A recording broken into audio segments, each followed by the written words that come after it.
اس وقت آرول کی عمر 7 سال تھی جبکہ ولبر 11 سال کا تھا۔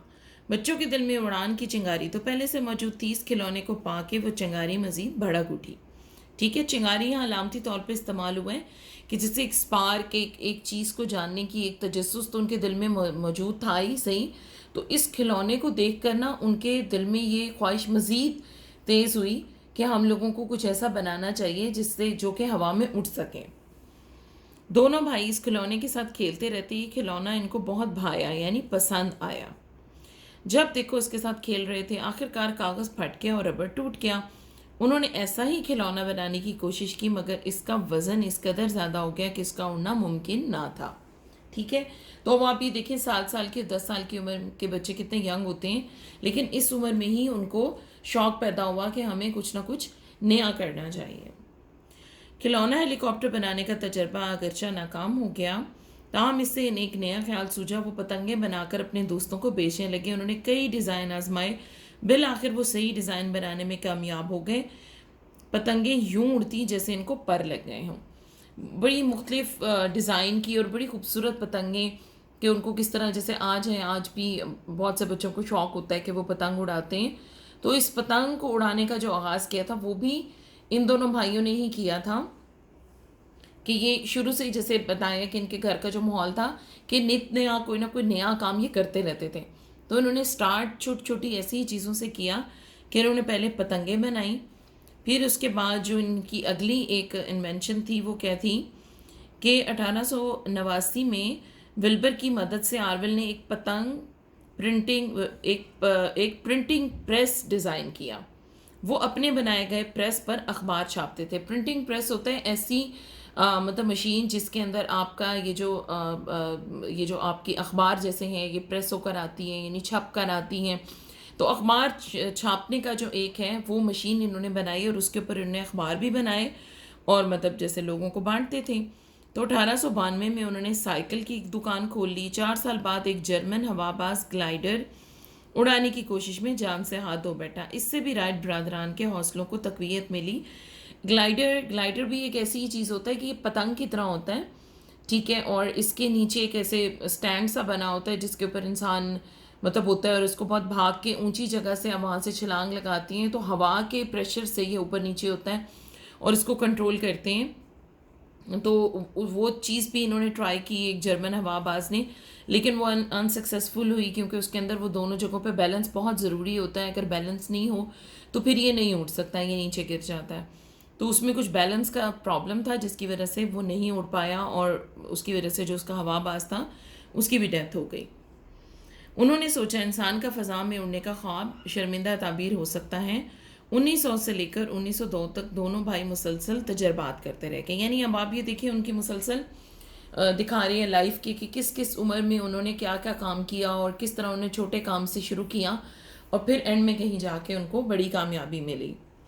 تو نیچے یہ تصویر آپ دیکھ سکتے ہیں کہ 1903 کو شمالی کیرولینا کے مقام پر کٹی ہاک پر لی گئی پہلی پرواز کا منظر۔ یہ جہاز نیشنل ایئر میوزیم واشنگٹن میں رکھا ہے۔ ایئر میوزیم بیسیکلی وہ میوزیم ہے جہاں پر جہاز وغیرہ یا اڑنے سے ریلیٹڈ جتنی بھی چیزیں ہیں وہ ساری وہاں پہ ڈسپلے کی گئی ہیں۔ بہت زبردست میوزیم ہے، بہت بہت ہیوج ہے، کیونکہ آپ سوچ سکتے ہیں جہاز کا سائز کتنا بڑا ہوتا ہے۔ تو یہاں ہر قسم کے جو گلائڈرز تھے یا جو شروع کے اندر جہاز بنائے گئے اور بعد میں بھی جتنے آئے ٹریننگ والے بھی اور وہ بھی جو بہت اب اسپیشلائزڈ ہیں، یہ سارے کے سارے اس ایئر میوزیم میں رکھے گئے ہیں۔ تو یہ جب انہوں نے کیا تھا، یہ دیکھیں یہ کتنا سمپلسٹ ہے، بلکہ کائنڈ آف گلائڈر ہی ایک دفعہ دیکھنے میں تو لگتا ہے۔ تو یہ تصویر ان کی لی گئی، تو یہ ان کی اس میوزیم میں موجود ہے۔ 1903 کا وہ تاریخی لمحہ آن پہنچا جب یہ دونوں بھائی ناممکن کو ممکن بنانے کی جستجو میں کامیاب ہو گئے۔ جستجو کہتے ہیں کوشش میں، کتنے عرصے سے جو وہ کوشش کر رہے تھے اس میں وہ کیا ہوا، کامیاب ہو گئے۔ یہ 17 دسمبر کی بات ہے کہ آرول 12 سیکنڈ سے زیادہ دیر فضا میں رہا۔ اس کے جہاز نے 37 میٹر کا فاصلہ طے کیا، 37 میٹر کا۔ اس روز دونوں بھائیوں نے مزید 3 اڑانیں بھری۔ ولبر 59 سیکنڈ فضا میں رہا، 59 یعنی 59، اور 260 میٹر کا فاصلہ طے کیا۔ شمالی کیرولینا کے مقام کٹی ہاک پر دونوں بھائیوں کے علاوہ 4 لوگ اس ناممکن کو ممکن بنتا دیکھ رہے تھے۔ ایک آدمی نے اس منظر کو کیمرے کی آنکھ میں ہمیشہ کے لیے محفوظ کر لیا، جو تصویر ہم نے یہاں پہ دیکھی ہے، ٹھیک ہے، یہ والی۔ اگرچہ فضا میں اڑنے کا کامیاب تجربہ ہو چکا تھا، تاہم زیادہ تر لوگ ان کے اس کارنامے سے ناواقف تھے۔ وہ اس بات پر یقین کرنے کو تیار ہی نہ تھے کہ انسان فضا میں اڑ سکتا ہے، کیونکہ جیسے آج کل کے دور میں آپ کو پتہ ہے میڈیا ہے، موبائل ہیں، بہت جلدی ایک سے دوسری جگہ چیز پہنچ جاتی ہے، تو اس وقت لوگوں کو اس چیز کا آئیڈیا نہیں تھا، نہ انہیں وہ تصویر دیکھی، نہ ان کو اڑاتے ہوئے دیکھا، تو وہ اس چیز کے اوپر یقین ہی نہیں کرتے تھے۔ 1908 میں ولبر فرانس گیا اور اس نے 90 میٹر کی بلندی پر اڑنے کا عملی مظاہرہ کیا۔ ایک فرانسیسی کمپنی ولبر کی اڑنے والی مشین بنانے پر تیار ہو گئی، تیار ہو گئی۔ جن دنوں ولبر فرانس میں تھا، آرول نے امریکہ میں کامیاب پروازیں کی۔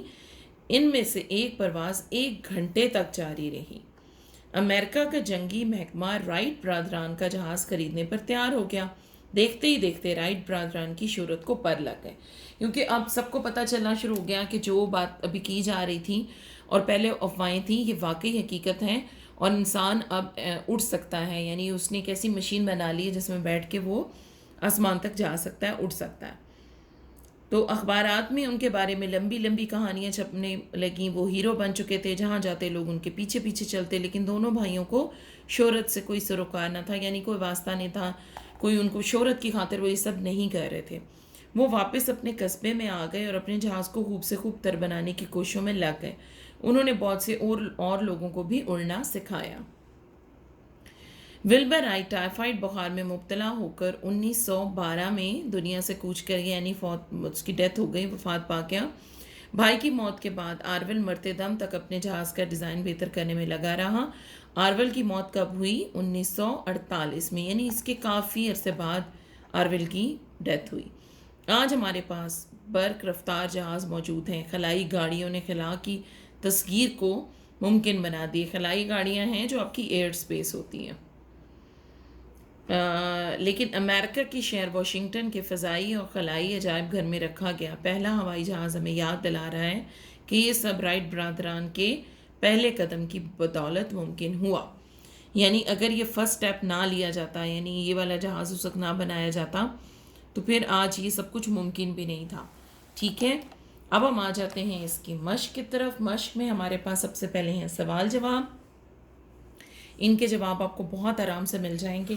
یہ پہلے کوسچن کا جواب ہے کہ پرندوں کو فضا میں اڑتے دیکھ کر انسان کے دل میں کیا خواہش پیدا ہوئی تھی، تو یہ پہلی لائن ہی اس کا جواب ہے، ٹھیک ہے۔ دوسرا آپ نے بتانا ہے کہ رائٹ برادران کہاں کے رہنے والے تھے؟ یہ امریکی ریاست انڈیانا میں پیدا ہوئے، یہ انڈیانا کے رہنے والے تھے۔ تیسرا سوال ہے رائٹ برادران کے گھر کا ماحول کیسا تھا؟ ان کے گھر کا ماحول پڑھنے کا رجحان غالب تھا۔ پھر آئے گا بچپن کے ماحول میں رائٹ برادران پر کیسا اثر ڈالا، اس کا جواب آپ یہاں سے لے کے ایسے ماحول میں پرورش پائی جہاں بچوں کی حوصلہ افزائی کی جاتی تھی، جو چیز ان میں تجسس ابھارے وہ اس کے بارے میں کھوج لگائیں، ٹھیک ہے۔ یہ آپ کے 4 کوسچن کا آنسر ہے، ٹھیک ہے۔ اس کو خود اپنے طریقے سے لکھیں گے، ٹھیک ہے، بامحاورہ۔ پھر اس کے بعد ہمارے پاس ہے 5واں سوال، رائٹ برادران کے اس کارنامے سے آپ نے کیا سبق سیکھا؟ اس سے ہم نے یہ سبق سیکھا کہ ہمیں ہمت نہیں ہارنی چاہیے، مسلسل کوشش کرتے رہنا چاہیے، اس سے ہم اپنی منزل پا سکتے ہیں، ٹھیک ہے۔ رائٹ برادران کی والدہ کیسی خاتون تھی؟ وہ ایک تعلیم یافتہ خاتون تھی، اور کیا ریاضی اور سائنس کی ماہر تھی، ٹھیک ہے۔ اس کا جواب آپ کو یہاں مل جائے گا۔ اور پھر ہے رائٹ برادران کا بنایا گیا کھلونا ہیلی کاپٹر کیوں نہ اڑ سکا؟ کیونکہ وہ بہت بھاری تھا، اس کا وزن زیادہ ہو گیا تھا، اس لیے وہ نہیں اڑ پایا، ٹھیک ہے۔ یہ ہمارے سوالوں کے جواب ہو گئے۔ اب آپ آتے ہیں MCQs کی طرف۔ سبق کے مطابق درست پر ٹک کا نشان لگائیں۔ یہ آپ خود سے کریں گے ریڈنگ کر کے، ٹھیک ہے، یہ آپ کا اپنا ٹاسک ہے۔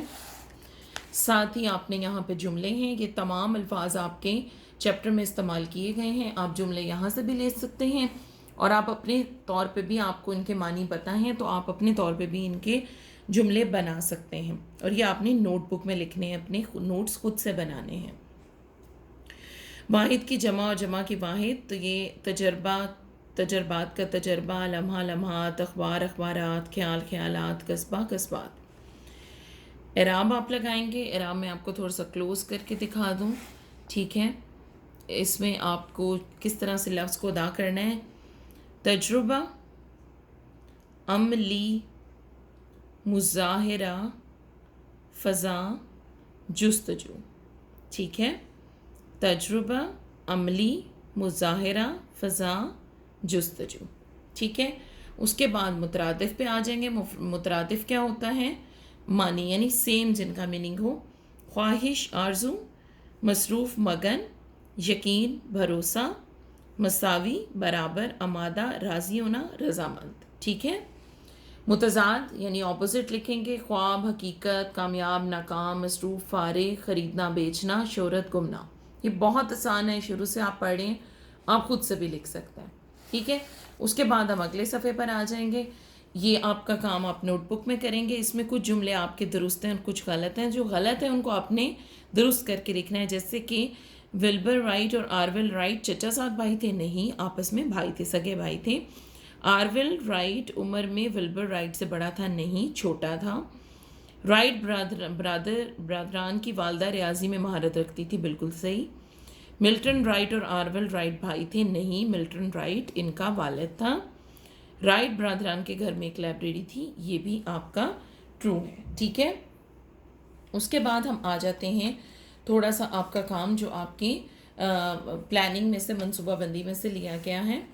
اس میں سب سے پہلے تو ہوگا آپ کا تشریح اقتباس. تشریح اقتباس کے لیے جو آپ کا پیراگراف ہے وہ یہاں پر ہے. صفحہ نمبر 28 سے یہ شروع ہو رہا ہے. آرول نے اپنے بچپن کے بارے میں لکھا. ٹھیک ہے.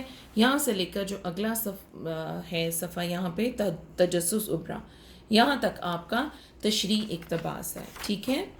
اس کے بعد آپ نے اس کا خلاصہ کرنا ہے. ٹھیک ہے. اس کے بعد ہماری یہ کہانی ہے ہرنی کی دعا، یہ ہوگی آپ کی. مضمون ہے استاد کا احترام. اس کے آپ کو میں صرف تھوڑے سے جیسے آؤٹ لائن ہوتا ہے اور تھوڑے پوائنٹ میں آپ کو بتا دوں گی، لیکن ایسے آپ نے خود سے لکھنا ہوگا. ٹھیک ہے. یہ آپ کی اسائنمنٹ ہے. اس کے علاوہ اس میں مصغر اور اس میں مکبر. مصغر کہتے ہیں چھوٹی چیز کو اور مکبر کہتے ہیں بڑی چیز کو. ٹھیک ہے. یہ آپ کی منصوبہ بندی میں شامل ہے. جو پلاننگ آپ کی ہے اس میں یہ پیج دیا گیا ہے، وہ انشاءاللہ پیج آپ کو پرووائڈ کر دیا جائے گا آپ کے نوٹس کی فارم میں. ٹھیک ہے. یہ تمام چیزیں جو ہیں ان کے آپ کو نوٹس دیے جائیں گے. ٹھیک ہے. اس میں خلاصہ بھی ہے، تشریح اقتباس بھی ہوگا اور آپ کی کہانی بھی ہوگی اور مضمون کے پوائنٹس ہوں گے. ساتھ میں اس میں مصغر اور اس میں مکبر ہیں اور منصوبہ بندی سے ہی روزمرہ کی غلطیاں ہیں. ٹھیک ہے. روزمرہ کی غلطیوں میں وہ جملے شامل ہیں جو ہم عام طور پہ بولتے ہیں لیکن وہ لائک املا کے معنوں میں یا ویسے لکھنے میں وہ ٹھیک نہیں ہوتے. ٹھیک ہے. تو ایسے کافی سارے فقرے ہیں جو آپ کو نوٹس کی صورت میں دے دیے جائیں گے. ٹھیک ہے. تو یہ تھا آپ کا آج کا کام. امید ہے آپ نے یہ جو سبق ہے اس سے کافی کچھ سیکھا ہوگا. تو آپ نے اس کی پڑھائی خود بھی بہت اچھے سے کرنی ہے تاکہ آپ جو اس کے باقی کوسچنز ہیں وہ اچھے سے کر سکیں. ٹھیک ہے. نوٹس آپ کو ایڈمن آفس سے مل جائیں گے. کائنڈلی وہ ضرور آپ نے پک کرنے عید سے پہلے، تاکہ جو آپ کی آگے عید کی چھٹیاں آ رہی ہیں آپ ان کو ضائع نہ کریں اور ان میں جو آپ کا کام ہے آپ اسے اچھے سے یاد کر لیں تاکہ بعد میں جو آپ کی اسسمنٹ ہوگی، جو آپ کا تحریری جائزہ ہے وہ آپ اچھے سے اٹیمپٹ کر سکیں. ٹھیک ہے. تو انشاءاللہ نیکسٹ ٹائم ہم لوگ ایک نئے چیپٹر کو دیکھیں گے، اس کو پڑھیں گے. تب تک اپنا بہت خیال رکھیے گا اور اپنا وقت بالکل ضائع نہ کیجیے گا اور پڑھائی پہ توجہ دیجیے گا. اللہ حافظ.